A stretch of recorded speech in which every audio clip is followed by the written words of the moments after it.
tal chicos? ¿Cómo están? Bienvenidos a la última clase de producciones musicales y nuevas tecnologías. ¿Qué tal chicos? En la clase de hoy se divide en último tema y repaso. Antes de empezar me gustaría ver un video promoción de un equipo de iluminación y quiero que presten mucha atención a la música de fondo.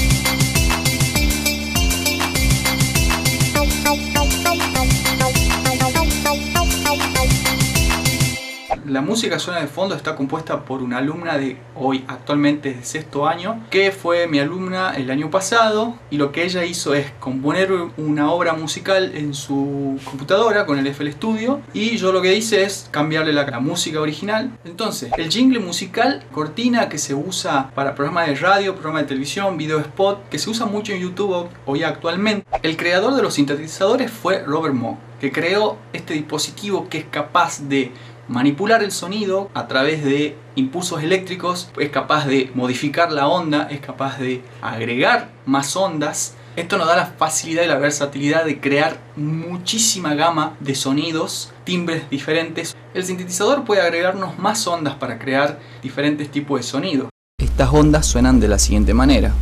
Tenemos las ondas de seno, las ondas triangular, las ondas cuadradas y las ondas dientes de sierra. También se pueden combinar, se puede modificar el filtro y así el resultado va a ser un timbre diferente uno con el otro. Desde 1980 la música de la época empieza a introducir estos sintetizadores que ya no eran tan costosos, fácil de manipular en el sentido de trasladarlos y poder conectar unos con otros.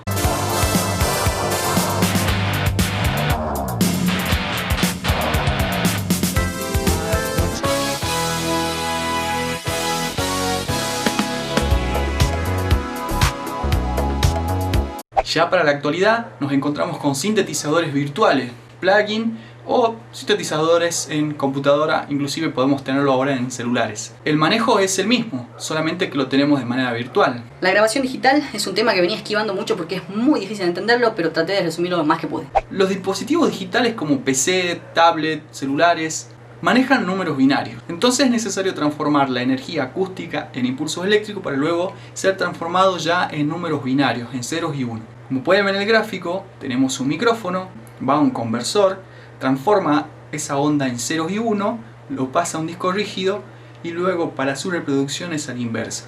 Pasa nuevamente por un conversor, luego va a un amplificador y finalmente al parlante para tener un sonido acústico. Aquí vemos cómo en la PC o el celular reemplaza el preamplificador, el grabador y los efectos. O sea que con el mundo de la computadora tenemos una amplia posibilidad de comodidad, de edición y etc. La tecnología avanza para nuestra comodidad constantemente, pero tiene sus ventajas y también tiene sus desventajas. Entonces, para Batman es mejor el analógico y para Robin lo virtual. El audio digital no es analógico, no es una copia exacta de la onda como lo teníamos en lo analógico. Lo que hace la computadora es agregarle ceros y uno y así tener una idea de lo que es la onda. Es por eso que para que la computadora tenga una idea más cercana y fiel de cómo es la onda, debe tener más cantidad de ceros y unos, por ende necesita tener más cantidad de información y nos va a ocupar más espacio. Es por eso que ahora vamos a hablar de los formatos de audio. Uno de los formatos de audio más comunes y con mejor fidelidad de sonido es el formato WAV, que lo usan comúnmente los CD de música. Es un formato bastante pesado, que esa sería su desventaja, pero es un formato sin compresiones, por ende vamos a tener una buena fidelidad de sonido. Luego tenemos el famoso formato MP3 que vino a comprimir aún más el espacio de nuestro disco rígido. El formato MP3 tiene tres calidades bastante conocidas. La de 320, que es la más usada, es una calidad media buena. Luego tenemos una compresión de 128 que vendría a ser una media baja, y luego tenemos la de 96 que es una calidad bastante comprimida y tiene poca información, y ella ya sería una calidad bastante mala. La calidad se percibe como los mensajes en audio de WhatsApp. Ventajas del audio digital: menor espacio de almacenamientos, miles de copias con la misma calidad de sonido, no se deteriora, acceso más rápido a la información y comodidad en la edición, que esto nos interesa mucho a nosotros. El audio analógico, sus desventajas serían el tamaño de los discos de vinilo, las cintas magnéticas que eran enormes, ¿se acuerdan del video? La edición de audio es muy compleja, su sonido es muy bueno, pero se deteriora con el uso y el tiempo. Difícil acceso y es más costoso conseguir y adquirir la música a través de lo analógico. El MIDI es un dispositivo que no genera sonido. Es un disparador, es un ordenador, es un dispositivo que nos va a dar la facilidad de manejar samplers, loops y hasta a veces computadoras en las cuales tenemos programas de notación musical, de escritura musical o programas de efectos, programas de sampler dentro de la computadora. Los software son programas de música como el FL Studio, el Nuendo, el Pro Tools, son programas de grabación de sonido y también contienen sampler, loops, efectos, ecualizadores. Casi todo lo que vimos durante todo el año lo vamos a encontrar en estos software, hasta preamplificadores. El Audacity o programas como el Adobe Audition son programas que solamente graban sonido y también mezclan, masterizan, se especializan en eso. No contienen sintetizadores, no generan sonido, pero se puede editar y masterizar entre otras cosas y agregar el efecto también. Programas como el Encore, el Sibelius o el Guitar Pro son programas que notación musical o escritura musical, como ya lo habíamos explicado antes, trabajan mucho con el MIDI. Bien chicos, llegamos al final del programa, ahora un repasito. Arre, me salió recodo ves. A comienzo de año dijimos que la materia se dividía en 3 partes, en acústica, electrónica y digital. Luego aprendimos que el sonido se mide por frecuencia, por hertz, una onda por segundo, y la referencia que usábamos era una onda que repite 440 veces por segundo, nos daba la nota La. Entonces, mayor cantidad de frecuencia, o sea, mayor cantidad de ondas por segundo, vamos a tener un sonido más bien agudo, y a menor cantidad de frecuencia vamos a tener notas graves como la voz de un varón.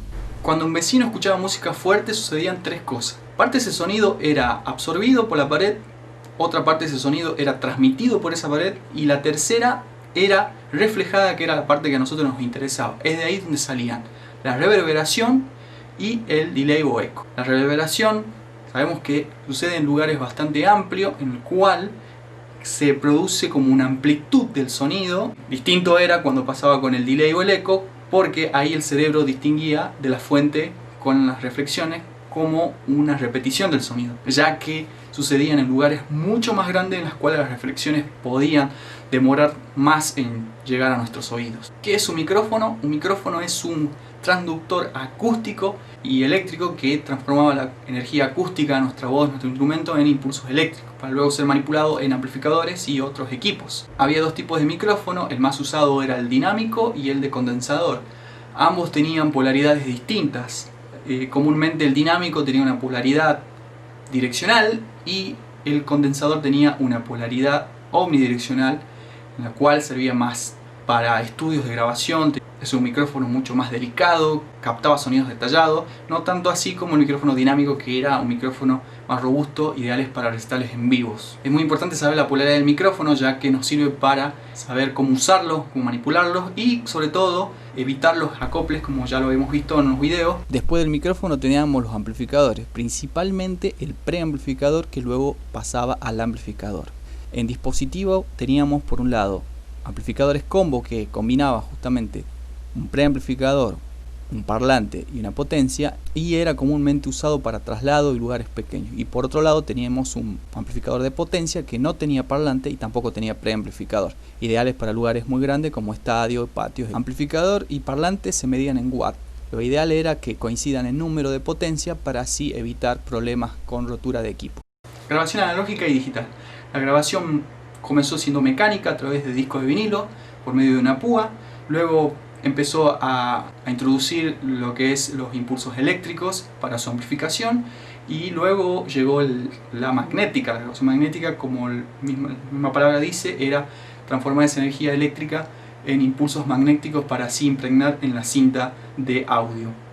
Ya en la grabación digital nos encontramos la energía que se transformaba en ceros y uno Las ventajas y las desventajas, como lo podemos ver en el gráfico, la computadora llegó para facilitarlos el tema del traslado, el uso, la manipulación, y en la computadora ya podemos tener, por ejemplo en el gráfico ya no existe el preamplificador, ya no está el grabador ese grande, ya tampoco está el ecualizador, simplemente está del micrófono a la computadora que reemplaza todo eso y luego va a una potencia y a la salida de un parlante.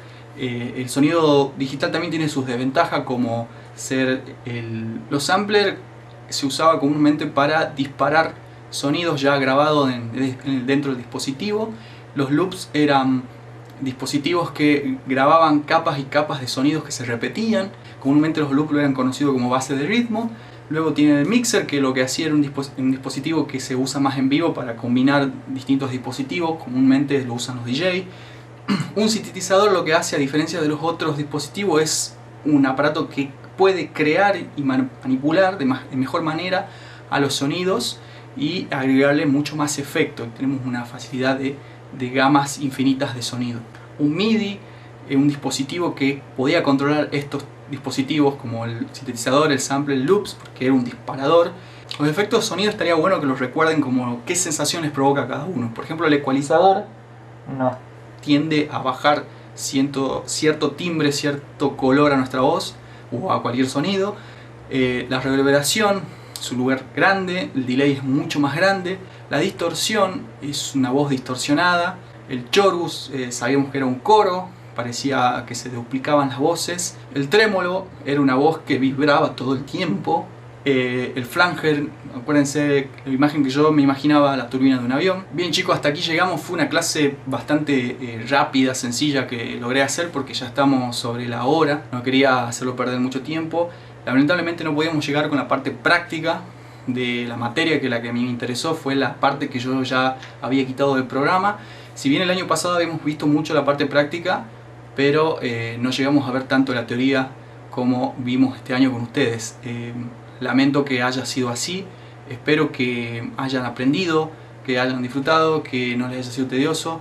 Yo no quiero hacer muy largo el video, así que ya acá me despido y espero que la hayan disfrutado la materia así como yo la he disfrutado. Y por favor les agradecería que sigan componiendo música, sigan haciendo música y nunca vean la música como una tarea tediosa, sino algo que los pueda divertir. Estoy aquí para cualquier consulta respecto a los programas. Mientras yo siga en la escuela, soy todo oídos. Nos vemos chicos, un placer. Hasta luego chicos del quinto B, fue un verdadero gusto, su amigo virtual Anonymous.